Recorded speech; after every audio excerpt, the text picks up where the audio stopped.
नमस्कार दोस्तों, बहुत बहुत स्वागत है आपका हमारे चैनल इजी टेक ट्यूटर में। दोस्तों, कोविड-19 की थर्ड वेव के प्रति लोगों का डर और संदेह लगातार बना हुआ है। लापरवाही की तस्वीरों और रिपोर्ट्स को देखकर सरकार की टेंशन बढ़ गई है। मंगलवार को स्वास्थ्य मंत्रालय ने चेतावनी दी है। उन्होंने कहा कि हम सबसे यही गुजारिश करते हैं कि जब हम तीसरी लहर की बात करते हैं तो लोगों को इसे मौसम के अपडेट के रूप में नहीं देखना चाहिए। हम इसकी गंभीरता और इससे जुड़ी जिम्मेदारियों को नहीं समझ रहे हैं। देश के कई हिस्सों में कोविड-19 से जुड़े नियमों को ताक पर रख दिया गया है। हिल स्टेशन से लेकर बाजारों में खासी भीड़ उमड़ रही है और सावधानियों का पालन भी नहीं हो रहा है। केंद्र सरकार ने कहा है कि लोग तीसरी लहर से जुड़ी बातों को मौसम की अपडेट की तरह न लें। दूसरी तरफ एक शीर्ष वैज्ञानिक का कहना है कि भारत में तीसरी लहर 4 जुलाई से शुरू हो चुकी है। हालांकि सरकार अभी ऐसा नहीं मान रही है। इंडियन मेडिकल एसोसिएशन ने एक बयान में कहा कि तीसरी लहर बस आने ही वाली है।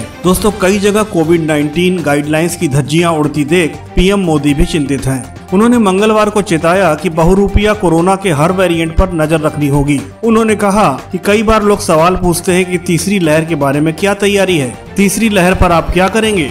आज सवाल हमारे मन में ये होना चाहिए कि कोरोना की तीसरी लहर को आने से कैसे रोका जाए। प्रधानमंत्री ने कहा कि कोरोना एक ऐसी चीज है कि वो अपने आप नहीं आती, कोई लेकर आए तो ही आती है। इसलिए अगर हम सावधानी से रहेंगे तो तीसरी लहर को रोक पाएंगे। कोरोना की तीसरी लहर को आते हुए रोकना एक बड़ी बात है, इसलिए कोरोना प्रोटोकॉल का पालन करना जरूरी है। इंडियन मेडिकल एसोसिएशन ने चेतावनी दी है कि सरकारें निश्चिंत न हो क्योंकि तीसरी लहर का आना तय है। सोमवार को जारी बयान में आईएमए ने कहा कि ऐसे वक्त में जब हमें तीसरी लहर का असर कम करने को लेकर काम करना चाहिए, कई जगहों पर सरकारें और जनता कोरोना नियमों का पालन किए बिना भीड़ जुटाने पर आमादा हैं। तीर्थ यात्राएं, पर्यटन और धार्मिक कार्यक्रमों का आयोजन जरूरी है। इसके लिए कुछ महीने रुका जा सकता है। आईएमए ने कहा इनकी इजाजत देना और लोगों को टीका लगवाए बगैर इस भीड़ भाड़ में शामिल होने देना कोविड की तीसरी लहर में बड़ा योगदान दे सकता है। नीति आयोग के सदस्य ने कहा कि लोगों को एक दूसरे के साथ मिलकर यह सुनिश्चित करना होगा